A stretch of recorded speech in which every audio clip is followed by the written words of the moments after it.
Hello, and welcome to the Daily Space for today, Wednesday, March 32nd, 2020. I'm your host, Gordon Dewis, also known as Keeper of Maps in Discord and Twitch, filling in for Annie, who is under the weather and grounded from streaming. Most Mondays through Fridays, our team will be here putting science in your brain.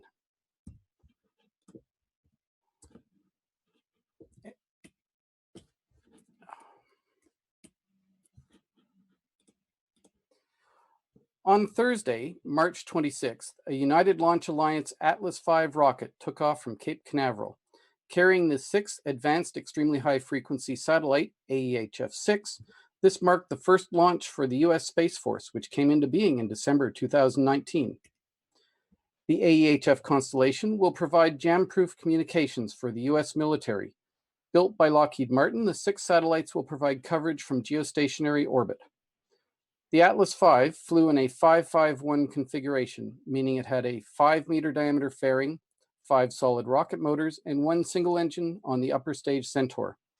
Currently, 5 meters is the largest payload diameter possible on the Atlas V, and the 5 SRBs indicate just how much extra help the core lower stage's RD-180 engine needed in getting up to orbital speed.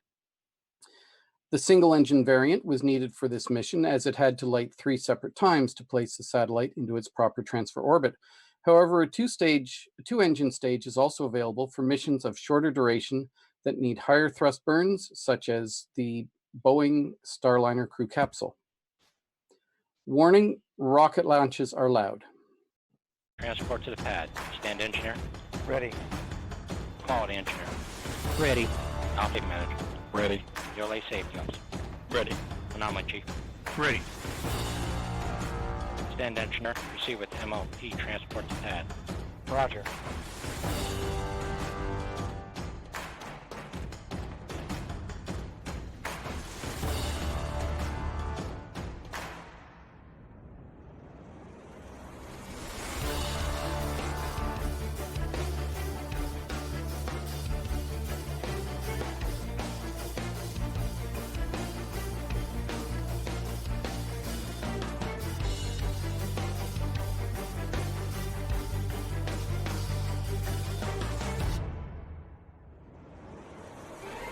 Launch vehicle is ready to launch. Mission director.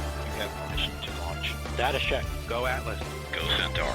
Go AEHF 6. T-minus 5, 4, 3, 2. We have ignition. And liftoff of the United Launch Alliance Atlas V rocket with AEHF 6 on the first mission for the United States Space Force. Program. Passing 15 seconds from the flight. TU is on close with control. Passing 30 seconds from the flight. 35 seconds into flight. Mach 1 Atlas V. Passing 45 seconds into flight. Passing the max Q, maximum dynamic pressure. 75 seconds into flight. The RD-180 is throttling to 75% thrust as expected. Standing by for SRB burnout shortly. We have jettison of all 5 SRBs. The vehicle has gone to closed loop guidance. And we have good indication of payload fairing jettison. And we have successful separation of the AEHF-6 spacecraft for the United States Space Force.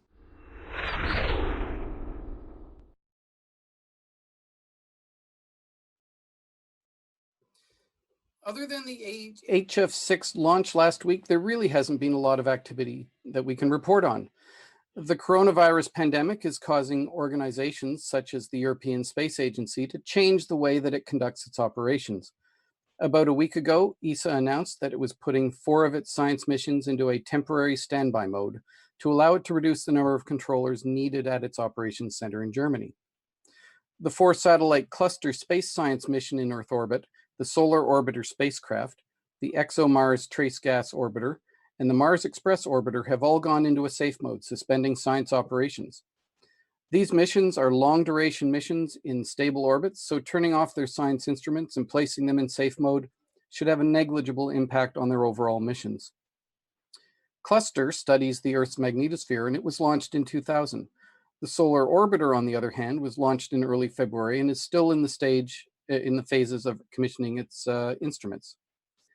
Suspending these missions will also allow them to devote staff to other missions, including Bepi Colombo, which is on its way to Mercury and has a critical trajectory adjustment coming up in a week and a half's time. No word yet on what NASA is doing, but they can do some of their operations remotely, though they still require some controllers to be in their operation centers, particularly those supporting the ISS. And to round things up, here's a running tally of a few space flight statistics for the year. Total toilets burned up in space, 1. Total new satellites in orbit, 345, and this includes those launched from other in-orbit crafts such as the ISS. Total satellites from launches, 331. And so Annie keeps track of orbital launches by where they are launched from.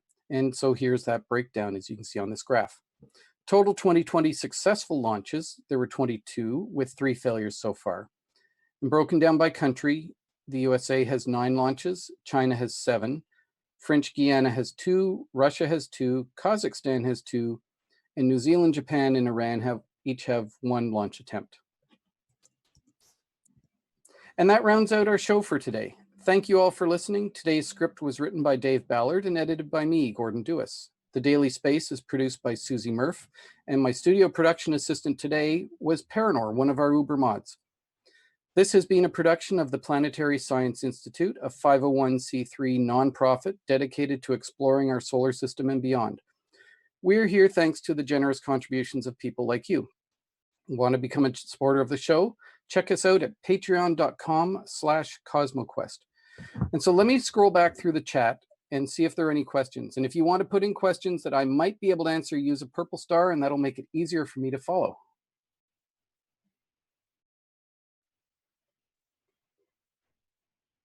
And let's see. So Architufus asked me how many maps I am keeping. Well, so I'm a geographer by training, and as you can imagine, I have many, many maps. I've got a pile of maps on the floor over there all rolled up. I've got many more maps at work. So yeah, I keep a few maps in my life.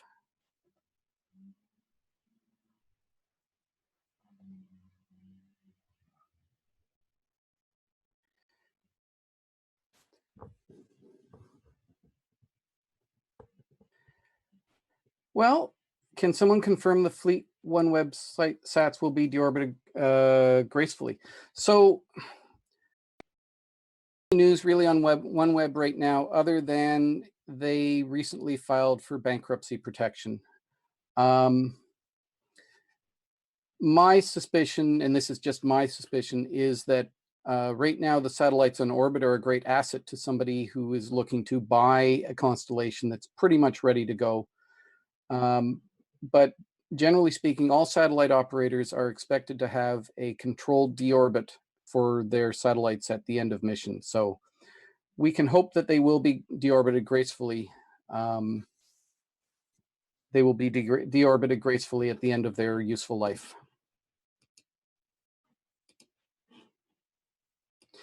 And so we've had a couple of resubs. So thank you, Star Strider, for 27 months at Tier 2, and Kevlar 1066 for 8 months at Tier 2. That's awesome.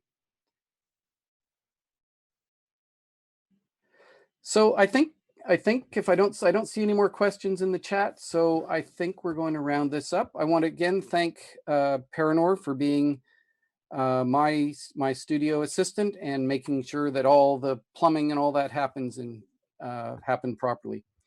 So thank you once again, and have yourself a wonderful rest of your day. Stay healthy and wash your hands.